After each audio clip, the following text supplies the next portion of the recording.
why we decided to move. To be very honest with you, just recently, Japan is not perfect residency, so many ripple effect. I know I have hard truth, and the hard truth is that that was how serious that thing is, and I couldn't even help. I couldn't help talk about, but it's a no defining point of I don't want to do this permanently.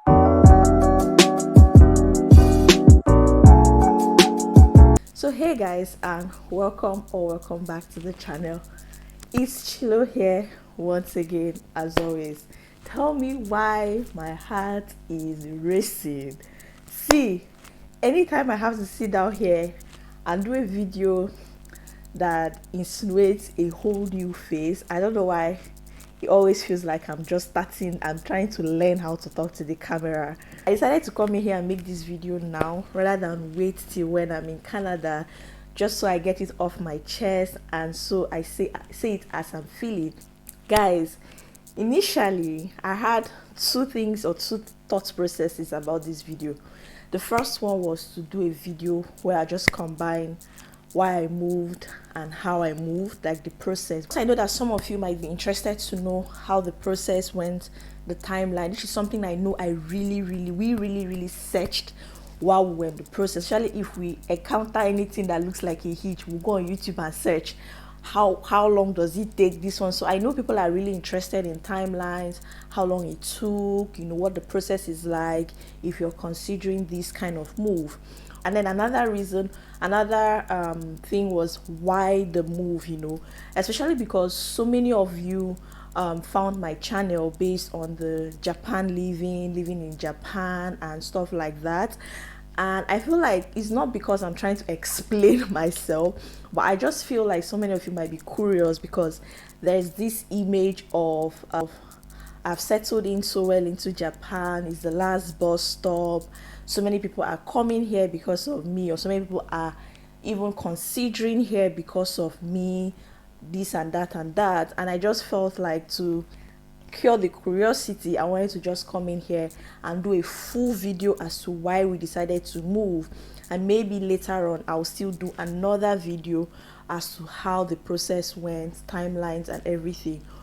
I don't know, I just see you guys as my social media family. You've been with me through the years of being in Japan. Of course, I didn't start YouTube immediately I landed, but I started YouTube after like a year and almost 2 years after I landed. And I feel like you guys have been with me all these years and might be wondering, Chilo, how come, how far, blah blah blah.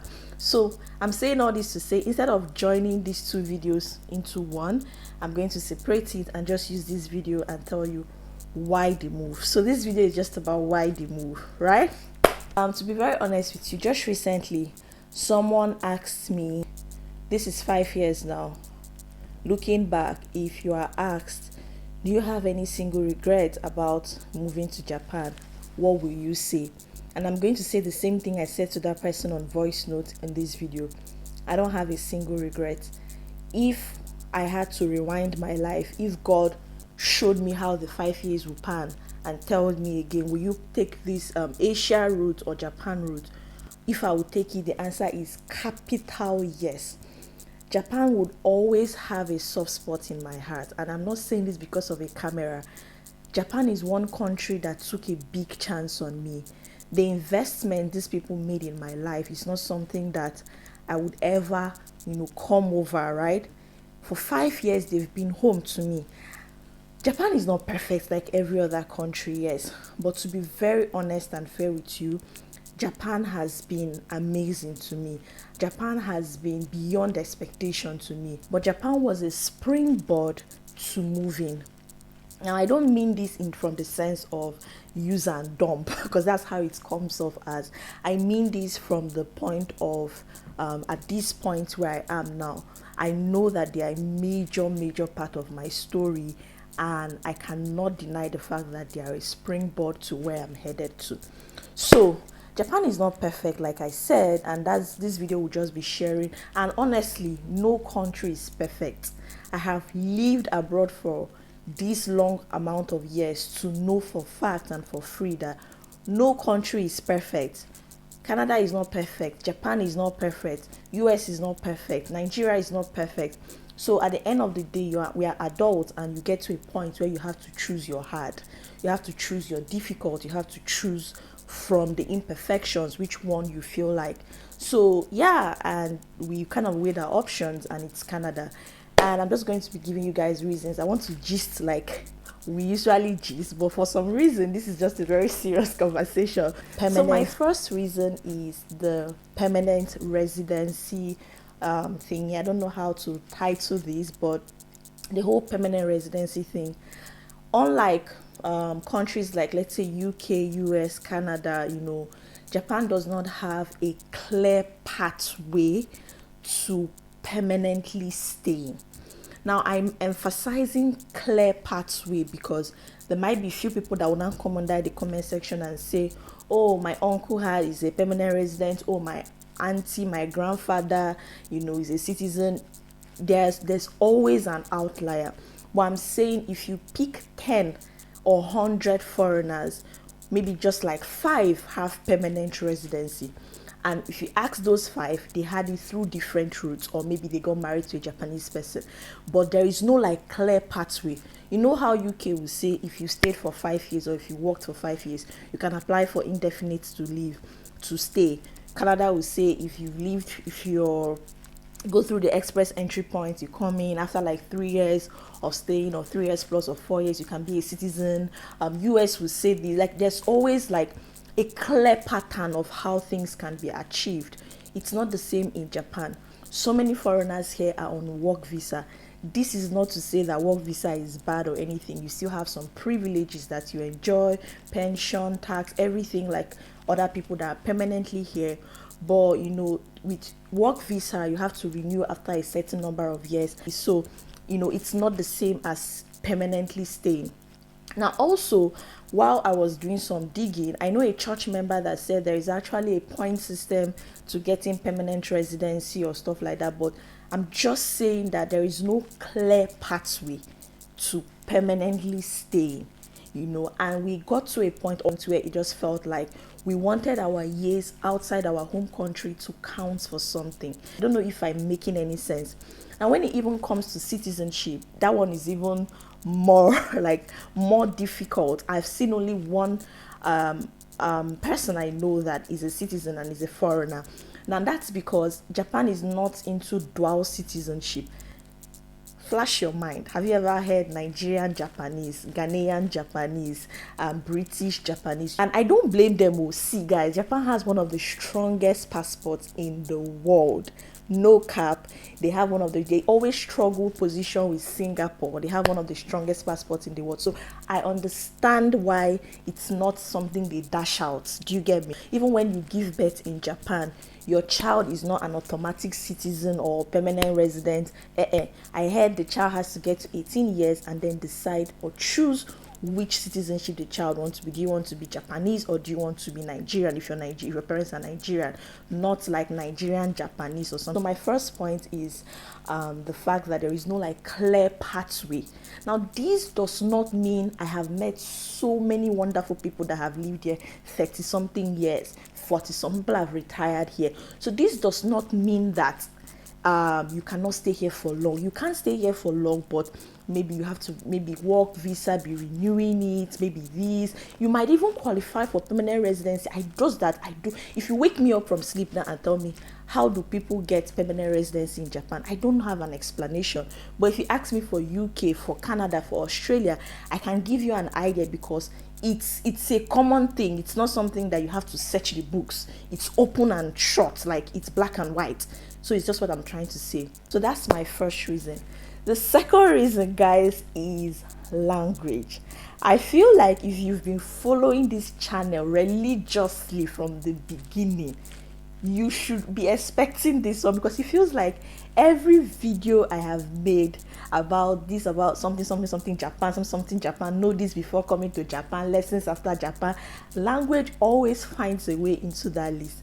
And to be very honest with you guys, when you're sitting on the other end of watching me, you might think language is not so much of a big deal till you live in a system where your language is not the first language in where you're living. It has so many ripple effects, so many ripple effects. I know I have done a video here where I said how to thrive in Japan without the language. To be honest with you, there's a difference between striving and thriving. Striving is that you're struggling to survive in a place. Thriving is that you have found a way, you're surviving, and you're not doing bad. To God be the glory. It's been 5 years of me thriving here, but it just gets to a point where you tell yourself the hard truth. And the hard truth is that the quality of your life, of my life here, because I am not so fluent or because I'm not so integrated with the language, is not as high as it would have been if it was an English speaking country or a country. It has so many ripple effects. I'm just going to give you a few examples. One of the things is health, guys. See, you would think I used to think I'm thriving so much. I have so much patience. I said so many things that I still stand by my tips on thriving here without the language, using your body, explaining signs. Till you get sick, you will now see that you don't have that patience you think you have. In 2019, you guys remember, I've said this story over and over again. I got really sick. Guys, it was so terrible, not just because of my health, but because it was so difficult to even get a diagnosis. You go to the hospital and let's say the doctor is even trying in his English, but medical terms, you don't know how to explain it because you don't know Japanese so well. And when you're very sick, you are very irritable, you don't have patience, you just need to be attended to as a matter of urgency. But now you have to talk, you have to describe, you have to show, you have the strength that you don't have. You're going to spend it trying to get a diagnosis because of language. So, it gets to a point where it just dawns on you that really, and that's why I always say, I've said it in some of my videos, that if you really want to enjoy Japan, I would never sit down here and tell people do like me perfectly or don't be better. I know people that really are doing well, that the quality of their life is much better. Now 70 is A, 90 is A, all is A, but you cannot deny that 90A is high A, is AA in short. So I've had a 70% quality of life. It's not necessarily so bad, but it can be better. That's what I'm trying to say. Another thing that really hurts during health crisis is that sometimes you might have you want to have a very private conversation. Either maybe the doctor is asking you health history, symptoms, or just something that you feel like it's personal and you can't explain it, and they are now telling you can bring an interpreter that you now have to tell your story or your history that you don't want someone else to know.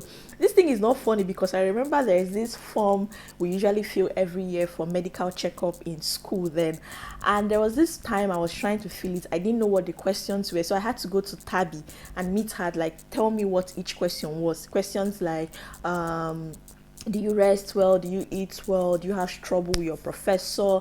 Just the questionnaire covers all aspects of health, which is both mental health, physical health, and everything. And I remember one day Tabby said, these questions are quite private, but you cannot even answer it without someone. And it just hit me that, oh, she knows. Some things are private, but because you're not really into the system with language, and I'm not faulting anybody, there are people that have come in the number of years I've come and they are doing well. There are people that came earlier than me and they are worse in the language. So the truth with language, like I said before, is that people learn languages different. People have different threshold for languages. You cannot fault someone about not knowing a language so well till you walk in their shoes. It's easy to stay behind your keypad and say, hey, 5 years you cannot speak, till you are in the system. Honestly. So that was my first health scare. The second one was around 2023 beginning. My husband had this health thing, and so he called me, this neck spasm pain. He called me because he remembered that in 2020 or so, I had that thing. So he called me based on, okay, how far your doctor or something. And because it's been a while, I couldn't remember the doctor. So I was trying to search on the internet and all. And then I called the first hospital that I saw. The person was speaking Japanese. This one, it was just so chaotic. And when I called my husband to explain, he was not even having it because he was like, I'm in pain. Literally, he had to use an ambulance to the hospital. That was how serious that thing is. And I couldn't even help. I even had to involve my lab members, my assistant professor. Everybody was running around trying to speak with the doctor for us, interpret. It just became a full-blown lab business, something that is a family private business because of what? Language. So that's the first thing that language touches. Another thing that language has a ripple effect on is career. This one is not something that so many people talk about, but it's a no-brainer. Now, there are some sectors that don't need language. And that's why when some of you ask me those questions on YouTube about working and stuff like that, I'm always like, I don't know, depends on your field. Because people like IT people, they don't have barriers. Honestly, they don't have barriers. But I am in chemistry, and the industry is highly saturated with Japanese clients. So you will not blame an employer for wanting you to have a certain degree of Japanese language. Now, even though we were on this process, I tried my hand on just applying for some things in Japan. And so many people will always ask, can you speak Japanese very well? I'm not saying my survival Japanese, because I can speak survival Japanese, but can you speak Japanese very well? And my answer is always, oh no, or yes, but not so much. So what it does is it places a ceiling point, it places a cap, it places a limitation on how far you can rise in your career. And that's why so many people here, so many foreigners here, not because they want to end up teaching English. Now, I don't have anything about teaching. The difference between teaching from a place of passion and teaching from a place of there is no other option. So I didn't want to not just, I know I want to teach along the line, but I want to teach from a place of I want to give back, not from a place of there is nothing else to be done. And I have a PhD in chemistry, and all that. So I just felt like I needed to at least use the degree, use the knowledge, use the platform, use the investment Japan invested in me. Now, this does not mean that there are not people that cannot speak so well that have found their way into the industry here. There are definitely outliers, and that's why when I make videos like this, I say on an average. But I'm just saying on an average, it's so difficult to break into the industry here without the language. And so what it does is that it just puts a cap, a limitation on how far you can dream or how far you can go. So yeah, there's so much I can say about language and the limitations, but these are the two I would like to talk about. Now, the third reason why we decided, or I feel like my husband and I, we had different Rema moments of Japan is not the last bus stop, but this third reason is personal to me. Third reason is natural disasters. Guys, I have ran so much and shied away from this conversation on YouTube. Not because I'm trying to paint a fake or false image about Japan, but because, like I always say, there are things and people that matter to me more than YouTube. Typical example is family. What am I trying to say? I have never told my mother that there is earthquake and natural disasters and typhoon in Japan because my mother's heart cannot take it. I'm not about to give her an information she cannot handle. And because I have not had that conversation with her up until, of course, when I leave Japan, she would know this before you guys see this video. I would not want that the first place she will be hearing it is on YouTube. Now, my dad knows, my elder brother knows that there are earthquakes. It happens. Guys, I remember one particular earthquake that happened, guys. Hey! It was a Saturday. A video just went up. I cannot forget. That was maybe 2020, so I ran under my table because during earthquake evacuation training or training drill, they teach you some things to do if earthquake happens. I ran under my table. I was shouting the blood of Jesus. Things were falling.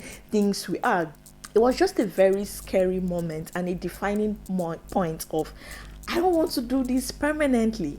And if you guys know, you know that there was a very big Great East Japan earthquake, and it actually happened in our region. So we are in an earthquake prone region, and it just gets to a point where you're like, oh, this thing is scary. I don't want to sleep knowing that I have a roof. I'll wake up knowing that I don't have a roof. Japanese people they've so trained their mind yeah, they're not scared about natural disasters because it's something they are used to all their life. There's always helmets, torchlights in case of emergency, so many things. But it's not really something that I'm used to coming from Nigeria. So it's always a shocker to me. Now the most recent one was 2022. Yes, 2022, right? Yeah, I was actually on a phone call with my brother's wife, my sister-in-law, and we were on that phone call when the house was shaking. I don't know when I was shouting, Jesus, Jesus. My sister-in-law started speaking all the Psalms, started professing all the Psalms in her life. Psalm 23, the Lord is your shepherd. God cover you. Gosh, it was so bad. The house was shaking. She even had to call my brother, call your sister. She's not fine. My brother sent a message, send your address in case of anything, send emergency. Like, it's not like he doesn't know, because he's the one person I told. Because I have also a mantra of, no matter how far you are from home, there should be somebody at home that knows your current situation. And my brother is that person because he has a stronger heart to take things, and he knows information to guide from the rest of the family that will break them. So he's the one that knows. So my brother it was such a scary moment. Things fell in my house.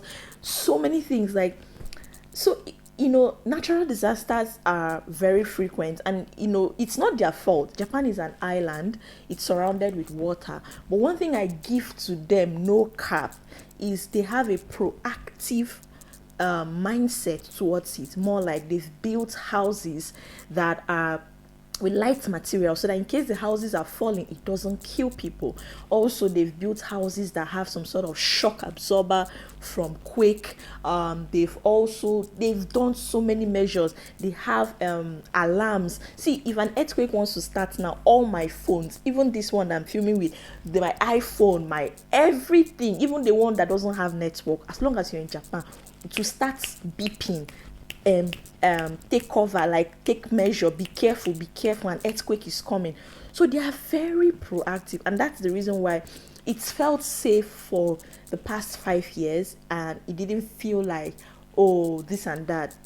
But for just the point of staying permanently, I just felt like, I don't know, we just felt like, we don't want to do this for the rest of our lives. When we are 60 years, when we are 50 years, we are running under the table.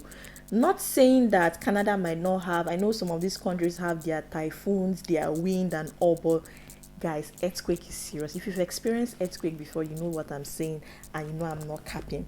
Now, my last reason is, in terms of stability, we've gotten to a point where we've lived abroad, we've gotten degrees, this and that. We just feel like the next place we move to should be a place that will give us stability, not a place that we are looking to move from again. Because at some point we have to think about our family, growing our family and stuff, and we just wanted a place that would give us that stability in the sense of permanent residency. I don't know how to explain it, but I hope this makes sense. But guys, a part of me will always be in Japan, and that's both literal and figuratively. Literal in the sense that my husband has been here for 1 year plus, so he still have some things to finish up here, so he's still very much here. That means I will definitely still be visiting. He too can be coming to Canada, so we are going to set it up in a way that it's not going to be as terrible as our first long distance. Our first long distance was, I was in Japan, he was in Nigeria.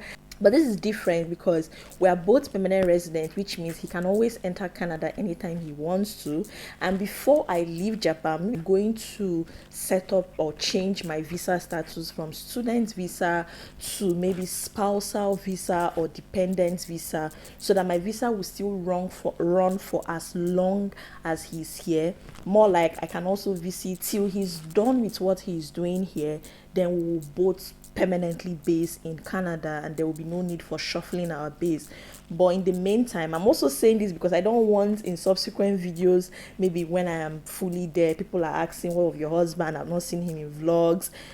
and then starts insinuating. No, we'll be very fine. It's just that he will still have a lot of times he has to be here in Japan than in Canada. So yeah, figuratively and literally, Japan still has a part of my heart with them. Japan has been good, honestly, and that's why this video is coming off with so much emotions. It's coming off as I'm excited that we got what we've been praying for and hoping for, but I'm also a bit overwhelmed because my husband will follow me to Canada, set up, pick up his permanent residence card, and then come back. Yeah, this is both an exciting and an overwhelming video. It's not the easiest video to make, or those are the reasons why we decided to make the big move. I just felt like I wanted to give you guys that explanation, not because I need to explain myself, but because I know you guys will be curious. Chilo, you Japan, and hopefully if I get to visit in the future while my husband is here, I will still do the vlogs with Yoshi. I'll still do the vlogs with the people I know here, because Japan will always be home. I also said that thing in case you guys see video Japan, Canada, don't get confused. I'll still have a home here in Japan. Thank you guys so much for watching. I hope you enjoyed this video. My thoughts, I think, were all over the place. See you next time on Chilotalks. Bye for now, guys.